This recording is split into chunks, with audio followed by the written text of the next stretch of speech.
இந்த வீடியோவில் நம்ம என்ன பார்க்க போறோம்னா, கும்பராசிக்காரர்களுக்கு தமிழ் புத்தாண்டு 2026ல வரக்கூடிய தமிழ் புத்தாண்டு இருக்கு இல்லைங்களா? ஏப்ரல் 14ஆம் தேதி, சித்திரை 1ஆம் தேதி. அந்த புத்தாண்டு ஒரு வருட காலம் எத்தகைய ஒரு ஆண்டாக கும்பராசிக்காரர்களுக்கு இருக்க போகுதுங்கிறது சயின்டிஃபிக் வேதிக் அஸ்ட்ராலஜி முறையில் அறிவியல் சார்ந்த முறையில் இந்திய வேத ஜோதிட அடிப்படையிலான விஷயத்தில் எந்த விதத்திலையும் மூட நம்பிக்கையில் போகாமல் மிகைப்படுத்தாமல் உள்ளது உள்ளவாறு எதுமாற பலாபலன்கள் அடுத்த வரக்கூடிய ஒரு வருடத்துக்கு கும்பராசிக்காரர்களுக்கு சனி இருக்கும் அமைப்பை பொறுத்து, ராகுகேது இருக்கக்கூடிய அமைப்பை பொறுத்து, குருவின் அமைப்பை பொறுத்து எத்தகைய ஒரு தாக்கத்தை கும்பராசிக்காரர்களுக்கு கொடுக்க போகிறது அடுத்த வரக்கூடிய ஏப்ரல் 14 2026 ஏப்ரல் 13 2027 வரை எத்தகைய ஒரு வருடமாக கும்பராசிக்காரர்களுக்கு இருக்க போகுதுங்கிறது சயின்டிஃபிக் வேதிக் அஸ்ட்ராலஜி முறையில் பார்க்க போகிறோம். இப்போ பாருங்க, சனி 2ஆம் இடத்துல இருந்து பாத சனியாக இருக்கிறார் கும்பராசிக்கு. அது எந்த விதத்திலையும் உங்களுக்கு அந்த ஆண்டு முழுவதும் மாறப்போகிறது இல்லை. புத்தாண்டு முடிகிறப்ப தான் அது மாறுறது. அதே மாதிரி குரு பாருங்க, ஜூன் 1ஆம் தேதி புத்தாண்டு பிறந்து ஒரு 45 நாட்கள் 1.5 மாதத்துக்கு அப்புறம் பார்த்தீங்கன்னா குரு பெயர்ச்சி 5ஆம் இடத்திலிருந்து குரு ராசியை பார்ப்பது 6ஆம் இடத்துல உச்சம் பெறுகிறார். ஸோ அது என்ன ஆகும் அப்படின்னா, நிறைய மாற்றங்களை கொடுக்கக்கூடிய அமைப்பு ஜூன் மாதம் 2026 கும்பராசிக்காரர்களுக்கு எதிர்பார்க்கலாம். இடம் மாறுதல், வேலையில் இருக்கிறவங்களுக்கு இடம் மாறக்கூடிய அமைப்பு, தொழில் இருக்கிறவங்களுக்கு அதிக முதலீடு செய்யக்கூடிய அமைப்பு, கடன் வாங்கி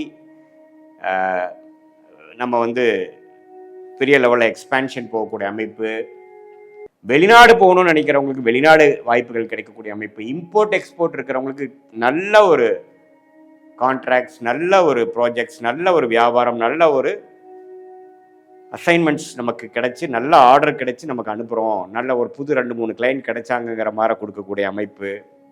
பொதுவாக சொல்ல போனால் நிறைய மாற்றங்களை கொடுக்கக்கூடிய அமைப்பாக இந்த குரு 6ஆம் இடத்துல உச்சம் பெற்று 12ஆம் இடத்தை பார்த்து 10ஆம் இடத்தை பார்த்து அதே சமயத்தில் 2ஆம் இடத்தையும் பார்க்குறார். ஸோ இந்த மாற்றம் என்னன்னா, இதுவரை ஒரு சுமாரான ஒரு விஷயத்தில் ஒரு போதுங்கிற ஒரு மனசில் குளிர்காய்ந்து கொண்டிருந்த கும்பராசிக்காரர்களுக்கு அடுத்த கட்ட வாழ்க்கையில் நகர்வுகளை அவங்க சந்திக்க போகிறாங்க. என்ன சார் நகர்வுன்னு சொல்கிறீங்க அப்படின்னா, நான் சொன்ன மாதிரி இடமாற்றம், முதலீடு, படிக்கிற பசங்க படிப்புக்காக வெளி மாநிலம் வெளிநாடு போகிறது, ரொம்ப தூரமாக போகிறது, வேற படிப்பு மாற்றுறது, ஹையர் ஸ்டடீஸ் போகிறது, கல்யாணம் எதிர்பார்த்துட்டு இருக்கிறவங்களுக்கு கல்யாணம் நடக்கிறது, குழந்தைகள் எதிர்பார்க்குறவங்களுக்கு ட்ரீட்மெண்ட் போய் குழந்தை பெறக்கூடிய அமைப்புகள், வெளிநாடு விஷயங்கள், ஒரு லோன் போட்டு ஒரு முதலீடு செய்கிறது, சுப விரயங்கள் செய்வது, ஒரு ப்ராப்பர்ட்டி வாங்குறது, குடுக்கல் வாங்கல் நிறையா இருக்கிறது, பொதுவாக கேஷ் ஃப்ளோ அதிகமாக போக போகுது. இது மாதிரியான அமைப்புகளை உள்ள அந்த குரு அருமையான மாற்றத்தை கொடுக்க போகிறார். அதே சமயத்தில் டிசம்பர் 2026 அப்புறம் புத்தாண்டு பிறந்து ஒரு 6-7 மாதத்துக்கு அப்புறம் ராகு கேதுகள் ராசி விட்டு விலகிறது அருமை. ஸோ ராகு 12ஆம் இடத்திலும் கேது 6ஆம் இடத்திலையும் போகும்பொழுது கடன் பிரச்சனைகள் தீரப்போகிறது. எல்லா பிரச்சனைகளும் கொஞ்சம் தீர்ந்து நிம்மதி பெருமூச்சு பெறக்கூடிய, இதுவரை ஜூன் மாதத்துலேருந்து சில முதலீடுகள் சில மாற்றங்களை கொண்டு வந்ததுலேருந்து டிசம்பர் மாதத்துக்கு அப்புறம் ஒன்றுமே நல்லா செட்டில் ஆகக்கூடிய அமைப்பு இருக்குது. பட் இருந்தாலும் அந்த ப்ரெஷர், கடன், அது மாதிரி விஷயங்கள் இருக்கும். பட் இதுவே உங்களை வாழ்க்கையில் அடுத்த கட்ட உயர்வை நோக்கி உங்களை தள்ளி கொண்டு போகக்கூடிய, தூக்கி கொண்டு போகக்கூடிய, நகர்த்தி கொண்டு போகக்கூடிய ஒரு அமைப்பாக இந்த கிரகங்களில் சஞ்சாரங்கள் கண்டிப்பாக உண்டு. ஒரு விஷயம் ஜூன், அடுத்த விஷயம் டிசம்பர் 2026. இந்த 2 விஷயத்தையும் நோட் பண்ணிக்கோங்க. ரெண்டுமே ஓரளவுக்கு பாசிட்டிவான அமைப்புகளாக தான் இருக்குது. இதுவரை நீங்கள் ஒரு ரிஸ்க் எடுக்காமல் ஒரே அமைப்பில், ஒரே வேலையில், ஒரே தொழிலை பண்ணிட்டு இருக்கும்போது அடுத்த கட்டத்துக்கு நம்ம போகணும் அப்படிங்கிற உத்வேகத்தை கொடுக்கக்கூடிய ஒரு மாதமாக ஜூன் 2026 நீங்கள் உணர்வீங்க கும்பராசிக்காரர்கள்.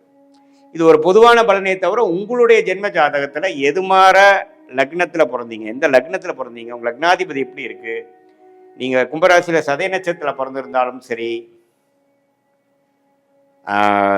அவிட்ட நட்சத்திரத்தில் பிறந்திருந்தாலும் சரி, பூரட்டாதி நட்சத்திரத்தில் பிறந்திருந்தாலும் சரி, எப்படி லக்னம் எப்படி இருக்கு, லக்னாதிபதி எப்படி இருக்கிறார், ஸ்தானபலம், திக்பலம், திருக்பலம் இருக்கா, எந்த தசாபுக்திகள் போய் கொண்டிருக்கிறது, தசநாதன் புக்திநாதன் இப்போ கோச்சாரத்தில் நம்ம சொன்ன மாதிரி எப்படி இருக்கிறாங்க, உங்கள் லக்னத்துக்கு யோகமான தசை போகுதா, லக்னத்துக்கு யோகமான புக்தி போகுதா, தசநாதன் புக்திநாதன் நண்பர்களாக இருக்கிறார்களா, எது மாதிரி வாழ்க்கை சம்பவங்கள் அடுத்து நம்ம எதிர்பார்க்கலாம், அடுத்த 3 மாதம் 6 மாதம் 12 மாதத்துல எப்படி எதிர்பார்க்கலாம், எது மாதிரி திசையில் நம்ம வாழ்க்கை திரும்ப போகுது, நம்ம இருக்கக்கூடிய ஆப்ஷனில் எந்த ஆப்ஷன் எடுக்கிறது நல்லது, இது மாதிரி பல விஷயங்களை உங்களுக்கு கொடுக்கக்கூடிய, தெரிஞ்சுக்கக்கூடிய, கிளாரிட்டி கொடுக்கக்கூடிய அமைப்பு தான் சயின்டிஃபிக் வேதிக் அஸ்ட்ராலஜி முறையில் உங்களுடைய ஜாதகத்தை போட்டு இந்த கோச்சார் அமைப்பையும் சேர்த்து வைத்து பார்க்கும்போது துல்லியமான பலன்கள் நாம் தெரிந்து அது மூலமாக நம்மளுடைய பிராப்தங்கள் என்ன, நம்மளோட தோஷங்களை என்னன்னு தெரிஞ்சு எதை நோக்கி நம்ம போவது நல்லது, எதை நம்ம அவாய்ட் பண்ணுறது, எதை தவிர்ப்பது நல்லது அப்படிங்கிறதெல்லாம் தெரிந்து கொண்டு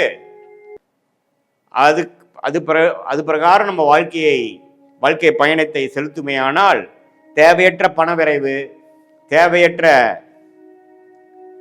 பொருள் விரைவு, சமய விரைவு, இது எல்லாத்தையும் தவிர்த்து வாழ்க்கையில் எதிர்நீச்சல் போட்டு துயரப்பட்டு அவதிப்பட்டு அது மாதிரி விஷயங்களை நம்ம போய் வாழ்க்கையில் வீணடிக்காமல் தேவையான விஷயத்தை தேவையான நேரத்தில் மட்டும் செய்து அது வரைக்கும் பொறுமையாக இருந்து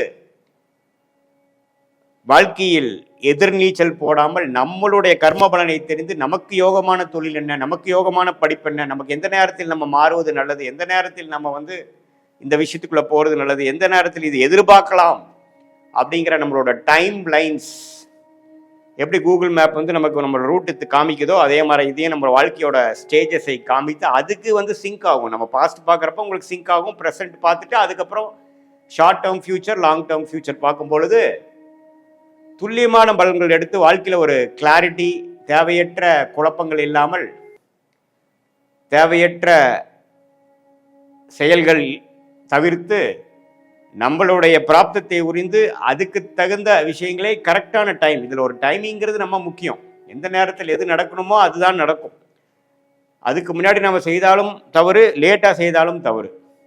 ஸோ அந்த விஷயத்தை தெரிந்து இந்திய வேத ஜோதிட அடிப்படையிலான அறிவியல் சார்ந்த கலையான சயின்டிஃபிக் வேதிக் அஸ்ட்ராலஜி முறையில் ஒரு கிரகமும் எந்த மாதிரி சாரத்தில் இருக்கிறார், அந்த கிரகத்தின் அமைப்புகள் என்ன, காம்பினேஷன்ஸ் என்ன, நீங்கள் எந்த கர்மாவில் பிறந்திருக்கீங்க, எந்த அளவுக்கு நம்ம எதிர்பார்க்கலாம், எந்த அளவுக்கு நம்ம ரிஸ்க் எடுக்கலாம் அப்படிங்கிறதெல்லாம் நம்மளுடைய காலகட்ட தசாபுக்திகள் வைத்து நம்மளுடைய கிரகத்தோட அமைப்புகள் பொறுத்து நீங்கள் என்ன லக்னத்துக்கு தகுந்த மாதிரி ஒரு அமைப்புகள் உண்டா, திருமண விஷயங்கள் எப்படி, வேலை விஷயங்கள் எப்படி, குழந்தை பேரு கிடைக்கக்கூடிய அமைப்பு